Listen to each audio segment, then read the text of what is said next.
Hi everyone, welcome to this podcast for third year ECE students in sections B1 and B2.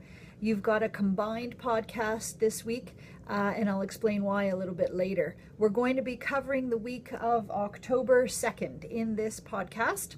Before we do that though, I've got some important reminders about my podcasts. The first thing is that if you are taking English, French, Humanities, Gym, any of those general education courses, you are going to have to be responsible for keeping track of your schoolwork, assignments, readings, all that kind of stuff in those classes. I cannot plug that information onto my master calendar because I don't know what classes you're taking. So that is your responsibility and you don't want to lose track of that information. Also, I cannot ever guarantee that I have all the information connected with all of your ECE courses. Sometimes I just don't get the information in time.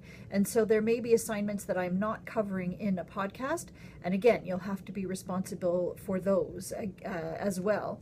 And if there ever are any discrepancies between what I am saying in a podcast and what you think you're hearing from your teacher in class, always double check with the teacher. Sometimes teachers, we change our minds and give an extension to the whole class, for example. And so what I say in the podcast might be different from what you're hearing in class. So always double check with your teacher.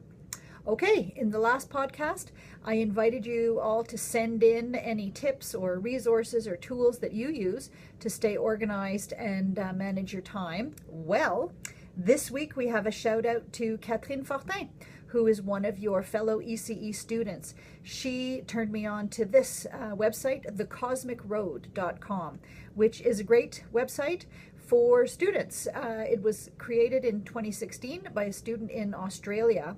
And it's got all kinds of information about how to stay organized, how to stay motivated, which is important, and also helpful information for different types of tasks that students have to do. So for example, how to study for final exams. And this could also be helpful to you. Midterm is just around the corner. How to create presentations. And that can be very useful because I happen to know that you all have a presentation this week. Also, on the Cosmic Road, there are what are called printables. One example is a sheet like this where you could record all of your assignments for any given semester. And that would be a really great way to keep track of everything. So thanks, Catherine, for that great tip. And if any of you have any tips that you want to pass along, please do so. And you may be featured in a future podcast. All right, so if you haven't already done so, go get your calendar, your agenda, take out your phone, however it is that you are organizing your assignments and your schoolwork. This podcast, I have information about one assignment, which is your presentations in your social studies, science, and math class. So let's look at that. This is the next 2-week period, week of October 2nd and October 9th. You'll see here there is a turkey. Monday, October 9th is Thanksgiving, and there's no school that day, but there is no change to your schedule for the rest of that week. So that will all carry on as normal. All right, so on Tuesday, October 3rd, your social studies presentation is due. It is worth 20% of your grade, and you will be presenting your work on that day, on October 3rd. And so this is a direct quote from Diane Nistor. She said to me, "Tell my students to get creative with their presentations." And so I do have some ideas for you for different ways to get creative with your presentation. So first of all, some classics. Besides just talking, you could create a poster for your talk. You could print up a pamphlet that could be distributed or some other kind of handout that could be made available to your fellow students. These are great ways to help people tune in and stay on track with the material that you are presenting.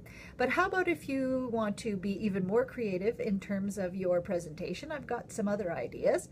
So first of all, you could consider wearing specific or special clothing, or maybe even costumes that match your topic. So maybe something like this, or something like that, a proud Quebecer. And you'll see underneath I have matched my ideas with one or a couple of the 10 themes from the NCSS that I know you're supposed to be incorporating into your presentation. If costumes is not your thing, maybe props might be more comfortable for you. So maybe something like that, or a globe could come in handy.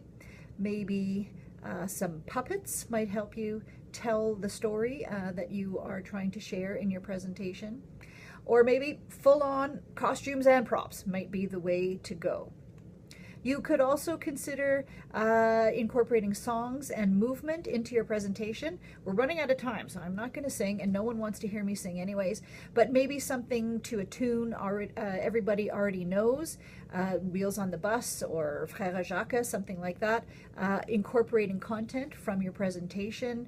Or you could lead the group on a virtual walk around a neighborhood if that matches your content. Incorporating songs and movement is always a creative touch to add to a presentation. Also, just a little added tip, let's say your group is the 4th or 5th in line to present. You may want to start off by inviting your audience to stand up and move around a little bit, because that can be very helpful as well. Ultimately, the idea is not to put on a show or to distract your listeners, but rather to engage the listeners with the topic that you are presenting, to provide maybe some visual aids that will help reinforce the points that you're making. And by doing those things, you'll actually be helping your fellow students learn better the information that you are presenting. Also, just another tip, if you plan to use a PowerPoint, watch out. PowerPoints should be a complement to your presentation, but you got to make sure they're not too distracting for you or for your listeners, and that each slide does not have too much information, which can be overwhelming for the listeners. So just a little tip about PowerPoints there. All right, going forward, I would like us to think more about personalizing these podcasts. And so maybe you want to come up with a fun nickname for your section. Section B1, Section B2, those are not very interesting names. So maybe something like this, Section to B1 or not to B1, or maybe something like this, hashtag Section B2. I don't know. If you have any better ideas, please send those along to me. And if you do come up with a great nickname for your section, I promise that I will never again do a combined podcast. You will get your very own podcast each time. As usual, post your comments on YouTube once you've finished watching the podcast. Remember that a full transcript is available. And, of course, stay tuned for the next announcement, which will mean that a new podcast is available for you. That's it for me. Have a great week, everybody. Thanks. Bye.